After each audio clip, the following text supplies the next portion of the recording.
Je voudrais faire une précision sur ma position sur les Chinois et les tabacs parisiens. C'est vrai que j'en parle beaucoup, j'en ai parlé beaucoup sur Twitter récemment, et je vais juste préciser que ce n'est pas une posture raciste. Je ne suis pas du tout raciste, hein, j'ai rien contre les Chinois, j'ai beaucoup d'amis chinois, et d'ailleurs mon fils est asiatique, donc je ne peux pas être raciste. Donc non, non, c'est tout simplement que j'observe un déséquilibre. Si c'était des Noirs, par exemple, qui avaient la même position qu'ont les Chinois dans les tabacs parisiens, ma position serait la même. Euh, L'argument qu'on m'oppose souvent, on me dit souvent, oui mais Karl, les Chinois, ils sont vaillants, il n'y a plus de Français qui seraient prêts à travailler 18 heures par jour au comptoir d'un tabac. Moi je dis non, c'est pas vrai, je suis faux, c'est faux, c'est faux.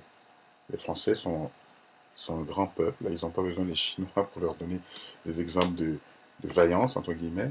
Non, le problème n'est pas là. Le problème, c'est si les Auvergnats vendent aux Chinois, c'est tout simplement parce que leurs fils, leurs enfants, leurs descendants ne veulent plus reprendre. Ils préfèrent avoir des iPhones, des, des, euh, des smartphones. Voilà. Il y a une certaine déliquescence de... Oh là là, j'ai... Putain, le gros mot.